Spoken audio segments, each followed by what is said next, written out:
Olha só. Muito importante a tua pergunta, porque eu esqueci de dizer, eu anotei aqui, Eleanor Burke Leacock, que a tua pergunta é para eu terminar de dizer essa perninha aqui que eu esqueci, tá? Olha só, por que é tão importante a distinção entre gênero e patriarcado? Porque, independentemente das nossas construções sobre o masculino e o feminino, das nossas identidades de gênero, as relações de poder não são necessárias. Elas não são naturais. Quer dizer, e é importante, por isso, a pesquisa da Leacock, que ela, inclusive, pós-facia a edição brasileira da Família, Propriedade Privada do Estado do Engels, pela expressão popular, ela pós-facia porque ela faz uma atualização daquelas teses que estão ali desenvolvidas lá no século XIX pelo Engels e que inscrevem, junto com várias passagens do Capital e outros textos, a questão de gênero e da mulher no seio do marxismo desde a sua origem, ela faz uma pesquisa antropológica sobre esta relação de dominação entre homens e mulheres e descobre que, em algumas comunidades do norte dos Estados Unidos, sul do Canadá, na África, mas enfim, eu estou falando de um caso cientificamente comprovado, tá, gente? Porque nem toda relação tribal ela não tem classe, nem toda relação indígena não tem classe. Se a gente for olhar os incas e os astecas, eram grandes relações de poder com estados muito poderosos constituídos. Então, nós não podemos idealizar, certo? Agora, cientificamente, está comprovado pela pesquisa da Leacock que, mesmo no século XX, a partir de fontes que ela estudou do século XVI, comunidades americanas que não tinham tido contato com o homem branco, ou que, no seu contato com o homem branco, essas fontes demonstram, são fontes dos arquivos jesuítas, demonstram que foi o homem branco que, ao exigir que as mulheres fizessem as trocas, que as mulheres comparecessem nas relações de poder, criaram a hierarquia entre homens e mulheres em sociedades que não tinham hierarquia anteriormente. Certo? Me faço entender? Então, não? Ó, as fontes dos arquivos jesuítas, do contato desses povos com o homem branco, os clérigos jesuítas e os comerciantes europeus no século XVI, 1500 e pouco, demonstram que as mulheres vinham para fazer a troca das peles, para fazer a troca com o homem branco. Saía... Hã? A mulher comparecia para fazer a negociação. E eles diziam assim, não, com mulher não. Manda o homem aqui me trazer a pele, para a gente trocar a pele por alguma coisa que eles estavam querendo trocar, né? A troca entre as comunidades.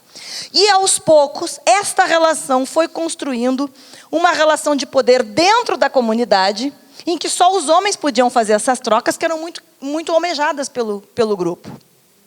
E isso foi decisivo para a construção de relações de poder entre homens e mulheres nessas aldeias do século XVI, que estavam tendo contato com o homem branco. Isso vale para todas as aldeias do século XVI que tiveram contato com o homem branco?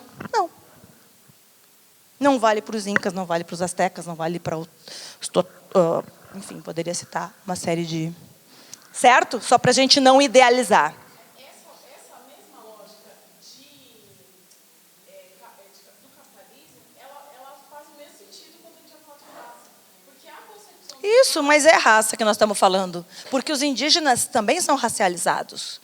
Não são só os negros que são racializados. Os indígenas são racializados, os amarelos asiáticos são racializados.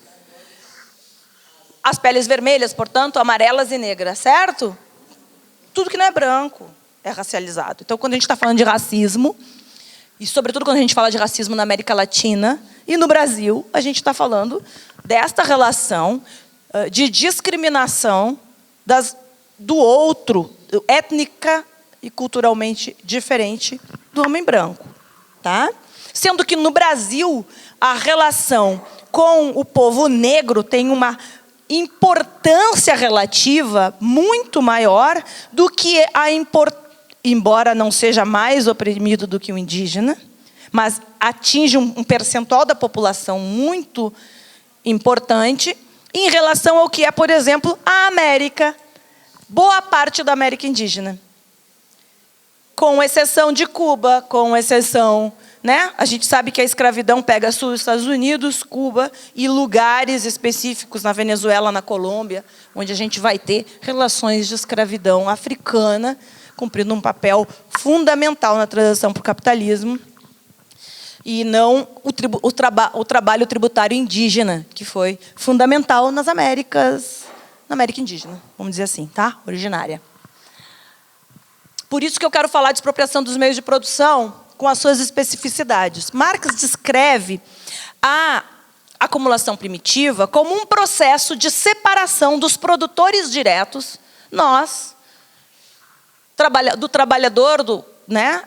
do trabalhador direto sobre os meios de sua sobrevivência e subsistência, correto? Então, o meio de produção fundamental era a terra. Lá no 16, lá antes do 16 já, começa no século 13. Então, esse processo de separação em que os trabalhadores, vão sendo apartados da terra. Vejam bem, Marx descreveu isso na Inglaterra. O lugar de desenvolvimento relativo do capitalismo mais avançado. Falou disso, como aconteceu o cercamento dos campos com a construção desse trabalhador livre para ser explorado, né? Porque ele precisa comparecer no mercado, vender sua força de trabalho para poder obter os bens necessários à sua sobrevivência e de sua família. Esse mesmo processo de expropriação acontece da separação, da expropriação dos meios de produção com o povo africano de uma forma com a escravidão.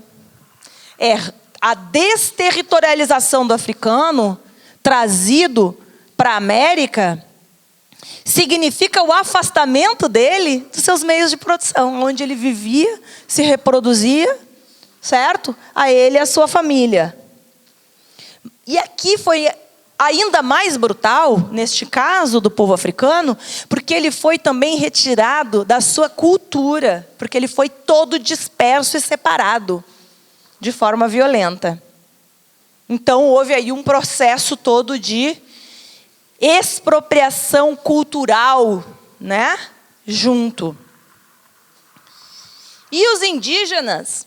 Aí, o povo africano no Brasil, por exemplo, contou fortemente com o Estado fazendo esse processo de expropriação, né? Não só com as companhias comerciais, né? O Estado e dinheiro, vocês sabem que são duas faces da mesma moeda. Não só com as companhias comerciais fazendo o processo, fazendo a diáspora, né? Fazendo o sequestro, trazendo para cá, mas depois com uma série de legislações que impediam acesso aos meios de produção. A Lei de Terras de 1850 é isso.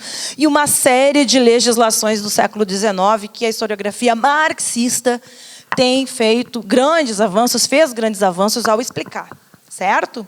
Clóvis Moura,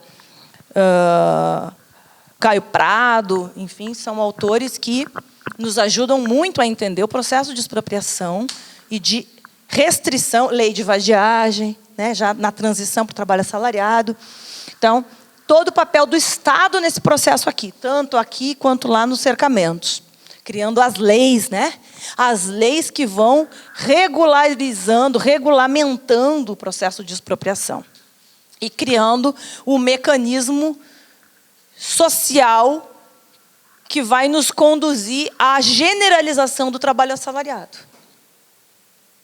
O trabalho assalariado tem como pressuposto essa expropriação aqui originária. Que é nós temos que estar separados dos meios de produção para sermos obrigados a todo dia de manhã levantar e vender nossa força de trabalho no mercado de trabalho. Se a gente não for assim, não tem. Tá? E no caso das terras comunais indígenas, se a gente estuda a história da América, minha especialidade é história da América, a gente vai ver o cercamento das terras comunais, vai ver os processos todos que envolveram retirar o povo. E agora nós continuamos vendo. Nós continuamos vendo. O que a gente está vendo agora com Bolsonaro é um processo de expropriação das terras indígenas, com todo esse discurso aí que eles vêm, e que quilombolas que eles vêm. Imagina a sede do capital, né? Fronteira do capital. Então, mas junto com a expropriação, paralelamente ao processo de expropriação dos meios de produção, ou seja, os meios para que a gente possa sobreviver sem vender a força de trabalho, para que a gente possa ter acesso aos bens necessários à reprodução nossa e da nossa família, comer, beber, vestir, ter casa, estar protegido, esses são os bens necessários, os bens socialmente necessários para a nossa reprodução e de nossa família. Quando a gente precisa vender a força de trabalho para obter esses bens básicos para a sobrevivência, a gente está expropriado dos meios de produção. Tá? E essa é uma relação que se estrutura aqui e mantém aqui. Nós continuamos expropriados, nós fomos expropriados, e a condição para o trabalho assalariado é que essa expropriação ela se reponha todos os dias que a gente acorda de manhã. Tá? Para nós, como realidade. A expropriação dos meios de produção foi acompanhada pela expropriação dos corpos e saberes das mulheres. O patriarcado moderno tem como pressuposto a caça às bruxas. Esse é o avanço que só agora o marxismo feminista, e com algumas divergências que eu tenho com a Federici, é muito importante reconhecer o papel dela nisso. Eu tenho uma diferença com ela com relação à questão do assalariamento do trabalho doméstico, que é uma diferença política. A Federici faz esse importante trabalho de nos chamar a atenção para o fato de que as mulheres, para serem construídas socialmente como inferiorizadas na sociedade capitalista, elas foram expropriadas de saberes tradicionais que elas carregavam, os saberes sobre a vida reprodutiva. Os saberes, portanto, sobre a saúde, os saberes sobre o parto, os saberes, já falei sobre a cura, né? Saúde. Então, assim, a criminalização da curandeira, a criminalização da parteira, que tem a ver com esse processo todo de construção da ciência moderna como algo descarnado, sem sentimento, funcional à indústria moderna, né? Por isso que os partos são industriais, né? Por isso que a cesárea ela é funcional ao capitalismo, né? Porque é aquilo, é uma linha de montagem onde devem nascer força de trabalho, não seres humanos. Devem nascer pequenas mercadoriazinhas que cabem às mulheres expropriadas com o auxílio do médico, evidentemente, né? Com o auxílio do obstetra. Não elas cuidarem dessa cria e desses idosos e desses companheiros tão incapazes de cuidar de si mesmos. Então, olha só, a Federici explica, inclusive do ponto de vista simbólico, a construção dessa bruxa, né? A caldeira, ela está fazendo os chás, ela está fazendo os remédios. A bruxa, como é que ela é?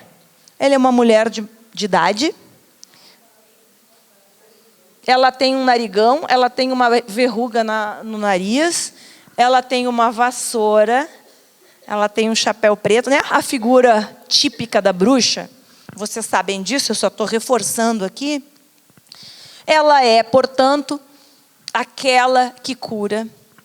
Ela é aquela mulher que pratica o sexo, que tem liberdade de praticar o sexo sem estar casada. Isso é extremamente perigoso para o capital e para a propriedade privada. Tá? e é muito bom para a pele. Ela é uma mulher.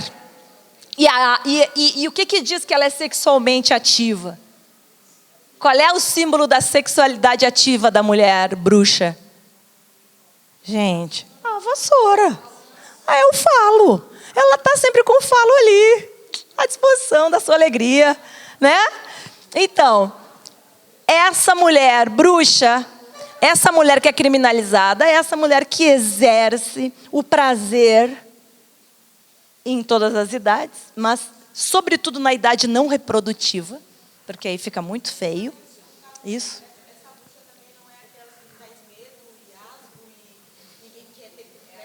Ela é a mulher que conhece, por isso saberes. Ela traz medo porque ela conhece. Ela detém conhecimentos que na Idade Média, e se a gente falar no período colonial aqui, ela conhecia os segredos da madra. Ela regulava o tempo, ela regulava a reprodução. Ela que conhecia o parto, ela sabia os segredos do parto. Quer segredo mais importante do que esse para a humanidade? Do que a reprodução da vida? Este segredo sobre a reprodução da vida precisou ser tirado das mulheres. Hoje nós precisamos de um obstetra para fazer o parto. Eu não saberia fazer um parto. A maioria das mulheres não saberia fazer um parto. Nós éramos as exclusivas donas deste saber durante quase toda a história da humanidade. Olha o que a relação capital fez conosco para nos colocar nessa posição hoje de ser vítima do feminicídio, de não ter poder, porque saber é poder. Saber é poder. Tá? Então, a acumulação primitiva implicou expropriação dos meios de produção, implicou expropriação dos corpos e saberes das mulheres. Foi um processo histórico bem doloroso. Vale a pena ler um livro que é de uma... É o que eu digo para vocês, a gente lê com o olhar da crítica da economia política. A Mari Del Priori tem um texto que eu gosto muito. A Mari Del Priori. Ela tem um texto que eu gosto muito, que é sobre a saúde da mulher na colônia. Na colônia, no Brasil colônia. E como essa ideia do sangue como sujo, do sangue como impuro, fez parte desse processo de construção da demonização das mulheres, e como nós éramos assassinadas, mulheres brasileiras, mulheres da época da colônia, brancas e negras, mulheres da história no Brasil, histórias das mulheres no Brasil. Nós éramos sangradas, porque quando sangra, gente, quando você sangra uma pessoa, a pressão baixa, né? Então, a gente morria assim, sabe, quando a gente estava muito nervosa, dá uma sangradinha nela, que ela se acalma. Assim foi construída a ciência médica moderna. Tá? Então, também iam para a chibata e sangravam na chibata. Mas elas eram muito mais estupradas do que iam para a chibata, porque elas precisavam reproduzir. A escravidão.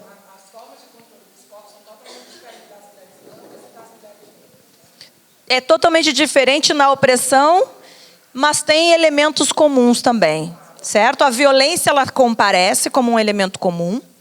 As mulheres negras, eu penso, pelo que eu já li, pelo que eu já estudei, posso estar errada, a violência sexual, o estupro foi a principal forma de controle, particularmente no Brasil.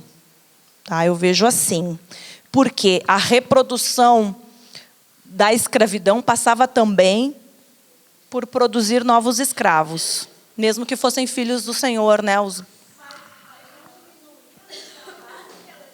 Não, ela trabalhava, ela paria no trabalho, né? Estupro é uma violência bastante grande, é uma forma de controle do corpo muito importante, né? Claro que o trabalho é outra forma, né? Esse trabalho compulsório é uma outra forma de controle dos corpos.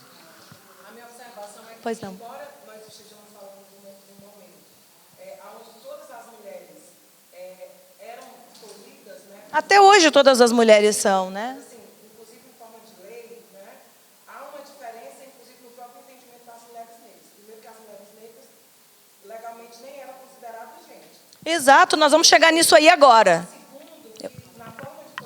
Porque eu vou chegar agora com a questão racial das mulheres. Então, eu vou falar sobre isso que você está falando. Mas, se você quiser, pode adiantar. Esse requinte quanto ao domínio do corpo da mulher branca é uma preocupação ao corpo da mulher branca. O corpo da mulher negra, você bem colocou, é essa questão da violência sexual, mas é também a violência física, principalmente, sobre as mulheres negras. É, violência física no trabalho e no sexo, né? Violência física. Tá ótimo. Acho que a gente está falando a mesma coisa. Não sei, posso estar enganada, tá?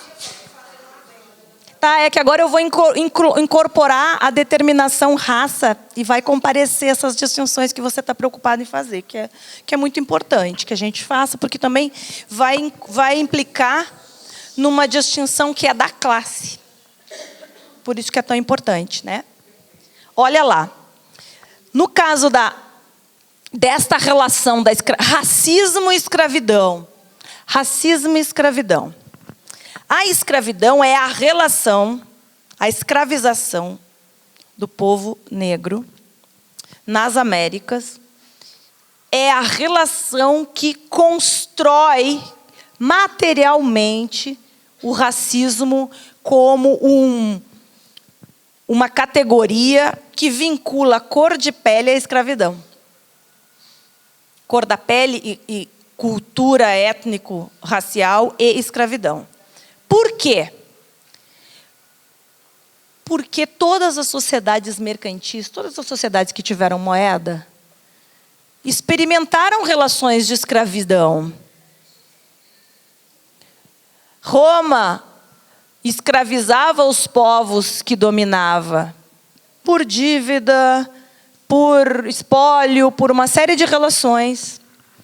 Então, as relações de escravidão, elas vêm na história da humanidade desde que os povos se encontraram, comunidades diferentes se encontraram.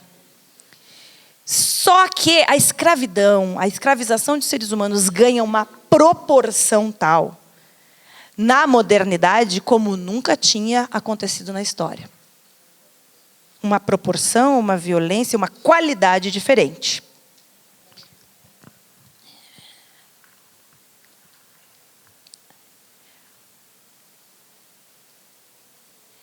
Por quê? Tem uma frase do Marx que me parece muito importante, e aí eu quero conversar com a companheira aqui da Bahia, que me dizia por que a gente separa exploração e opressão. Em Marx, tem uma frase nos Grundrisse que ele diz o seguinte: a escravização de seres humanos é uma relação que é intrínseca às trocas, às sociedades mercantis. O capitalismo, como a sociedade mercantil por excelência, a mais desenvolvida sociedade mercantil da história da humanidade, onde o dinheiro media todas as relações sociais, onde o dinheiro origina as relações do Estado, é o dinheiro que faz comunidade, é o dinheiro que faz com que a gente se relacione uns com os outros, media as nossas relações, nos coisifica. Então, a sociedade capitalista, sendo a sociedade mercantil por excelência, a mais desenvolvida sociedade mercantil, é também a sociedade que levou as relações de escravidão à sua potência máxima. Então, eu acho essa uma super sacada do velho lá, barbudo, que nos inspira tanto, tá? Então, o que nós vamos chegar? Na música que a gente cantou hoje pela manhã. O pressuposto, isso sou eu falando, tá, gente? Não está no Marx, não está nos autores que estão falando sobre racismo, sou eu falando. Eu olhando para essa história a partir do marxismo latino-americano, o pressuposto da mercadoria força de trabalho, que é a separação nossa dos meios de produção e que nos deixa livres para vender nossa força de trabalho no mercado, o pressuposto da conversão do trabalho em mercadoria, o pressuposto histórico, foi a conversão dos seres humanos em mercadoria, no período da acumulação primitiva, no período colonial. E quem primeiro foi convertido em mercadoria foi o povo africano, no tal do comércio triangular. Seres humanos foram convertidos em mercadoria, vendida. Antes de nós termos, ou como pressuposto histórico, como condição necessária para a conversão de todo o trabalho em mercadoria, força de trabalho. Porque a categoria força de trabalho, em Marx, é nada mais, nada menos do que a conversão de todo o trabalho humano em mercadoria.